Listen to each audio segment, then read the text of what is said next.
Yo guys, what's up? Gimpsor here. Now that my mic is unmuted, my last take, my mic was muted, so I had to start over. But anyways, what's up?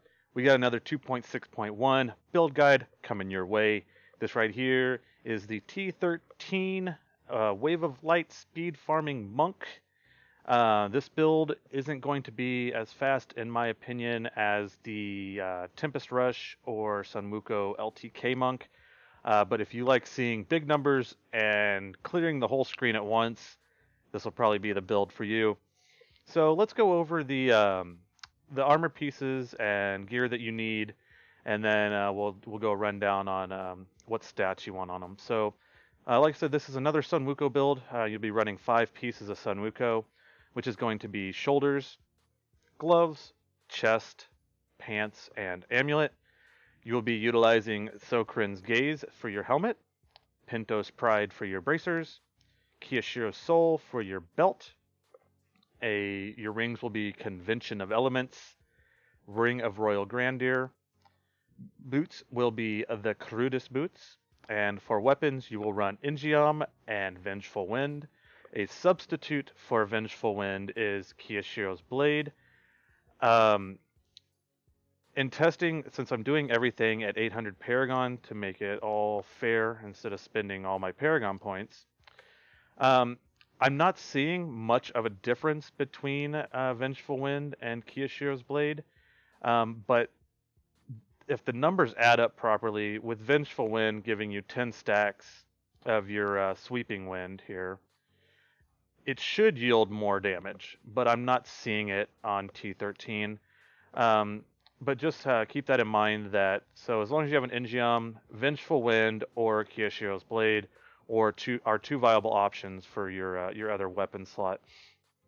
So let's go over the gear here and what stats you'll want on them. Sokrin's Gaze is huge to the build. So it provides, as you see, Wave of Light is now cast at your enemy, as well as a nice little multiplier there of between Wave of Light damage between 125 and 150%. So that's a nice little addition to your Wave of Light damage there. Pinto's Pride, same thing. It's going to increase Wave of Light damage between 125 and 150%. Kiyoshiro's Soul. You could probably swap out some other pieces here, like you could put in a gold wrap if you're having survivability issues, or you could put in, if you want some more damage, a witching hour. But with this setup, even with 800 Paragon points put in, everything on the screen is getting killed in either one hit at the most 2 hits. So I don't see any more damage being needed, but if you want it, slap a witching hour in there. Let's see here. Crudus boots. And then, yeah. As for the cube, I am running Avarice Band to go along with Boon of the Hoarder Gem, which I'm running here in my Ring of Royal Grandeur. I'm running Laws of Seth, since I will be utilizing Blinding Flash. This will help me maintain my spirit. And Incense Torch in the cube as well, since it got reworked this season, or for the next season. It goes up to a maximum of wave light damage to 550% now, so it's best to have it in the cube to get that maximum 550%. Plus, having a two-hander in here is the best option, so you can run 2 one-handed weapons. Now then, as far as skills go, you're going to be running Wave of Light, Explosive Light. This basically is your main damage here, basically all your damage, and Explosive Light changes it to fire and gives you 830% weapon damage, which is huge. Sweeping Wind, which once you activate it with Vengeful Wind in your offhand, this will stack up to 10 times, and with Sunwuko 6-piece, that will give you 10,000% damage increase. Blinding Flash, like I mentioned, since you're running this with the Laws of Seth in the cube, every time you use Blinding Flash, you're restoring a significant amount of spirit to help you with your resource. And Faith in the Light rune with it there, you deal 29% increased damage for 3 seconds after using it. Epiphany Desert Shroud, this is great for survivability and also increasing some spirit. Dashing Strike, this is great for when you proc an Ingiam and there's nothing around. You can dash around to more enemies or to your next elite pack. It's basically just mobility. And Mystic Ally, Air Ally here, since you're wearing the crudest boots, you're summoning a total of, I think, 3 Mystic Allies now. And so you're increasing your spirit regen with that. As far as passives go, I am running Beacon of Ytar, Seize the Initiative, Harmony, and Exalted Soul. And now, since we went through that, let's go over the ideal rolls on your gear. For my weapons, I'm running resource cost reduction on both, simply because casting, as you can see, it can kind of start to chunk away, but, you know, once you have Blinding Flash back up, you shouldn't have any issues. So what I do is I make sure I get resource cost reduction on both weapons, and then getting dexterity and percent damage is ideal, in my opinion. As far as your boots, you want Dex Vite, and then either movement speed, all res armor for the 3rd slot, and then the 4th slot, which is it's not mandatory, but it helps significantly with your damage, is to make sure to get Wave of Light damage on there. As far as pants, Dex Vite armor, Dex Vite all res are all fine. Your ring of grandeur, or whichever ring you have on, crit, Dex crit, attack speed crit. But as long as you have crit chance, crit damage, the 3rd spot, attack speed, area damage, any of those are fine. Convention of Elements, same way, crit, and then these have attack speed, but it could have area damage or dexterity. It's not really a big deal. Kiyoshiro Soul for your belt, Dex, Vite, Life, and then you could have all res or armor. Since these have a secondary resist of arcane resistance, I would roll the life per second off, and I could put armor on them. So ideally here you just want Dex, Vite, Life, all res, or Dex, Vite, Life, armor with a secondary resist. Pentos Pride, since our damaging ability is fire, you want to have fire skills damage and then Dex, Vit, crit. For the chest, Dex Vite Life is fine. Dex Vite all res, Dex Vite reduces damage from elites. Any of those are viable, but I'd say go for Dex Vite all res or Dex Vite Life percent.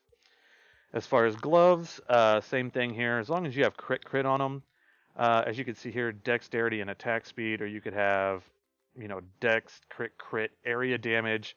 Any of those are fine. Or even if you wanted to go all out and have attack speed, crit, and roll dexterity off for like area damage, that's another viable option as well. For your amulet here, you will want to try to find one that you can do fire skills damage and then crit chance, crit damage. Helmet, Dex Vite, crit chance. And shoulders, Dex Vite, all res, resource cost reduction. Or you could run Dex Vite, resource cost reduction, area damage. It's not going to make a huge difference either way. But those are the rolls that you kind of ideally want. So basically the way the build works, you have one damaging ability, Wave of Light, is now cast wherever your mouse is when you click it, thanks to the helmet here. Other than that, it's just always using Blinding Flash to keep up the buff, and always keeping Epiphany up to keep the survivability up. Other than that, it plays as kind of like any other monk build with Engeom procs. If you kill an elite pack and there's no density around you, keep using your dashing strike with the Engeom proc to get to your next elite or your next big pack of mobs. As I stated before, this build's not as fast as the other monk builds out there, but if you enjoy seeing big numbers and clearing the whole screen, this is probably the build for you. So let's go in and give you guys a T13 Rift Clear, and we'll be on our way. I did forget, the gems that I am running are Boon of the Hoarder, Bane of the Powerful, and Bane of the Trapped. And then Dexterity gems in armor or chest and pants, and a cooldown gem or the resource cost reduction gem in the helmet. So let's give you guys a clear video.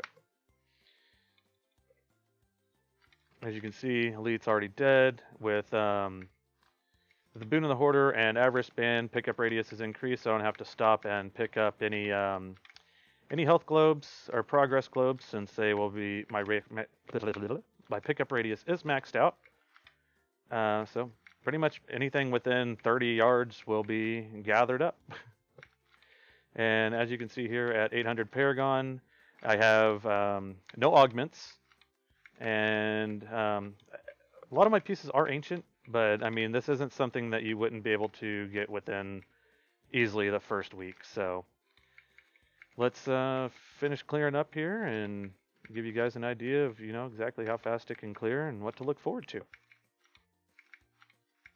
Also, another thing, like I said, if you were running this build and you're having issues with survivability, swap out the you can swap out Kiyoshiro's soul, your belt, for a gold wrap.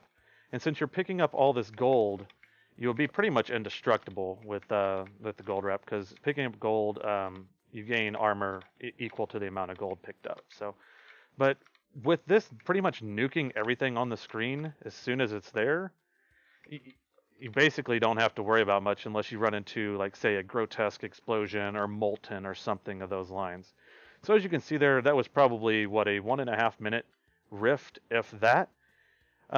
So when you get good open maps like this with a lot of elite density, it can keep up with the Tempest Rush Monk and the Lashing Tail Kick Monk, but not all of them are going to be like that. So that's something to keep in mind. But with that being said, though, guys, that should give you a pretty much basic idea of how the build works. And if you have any questions, if you're coming from Diablo fans, feel free to post a comment in the comment sections down below. I'll get back to you as soon as possible. Same thing if you're watching this on YouTube, post a comment in the comment section below. And as always, you can catch me this season coming up, season 12, at twitch.tv/GimSoarGaming. YouTube link, which you're probably already there, is YouTube/GimSoarGaming. And you can check out the Twitter at twitter.com/GimSoarGaming. Thank you guys for your time. I hope you have a great time this coming season, and I'll see you in another video. Peace.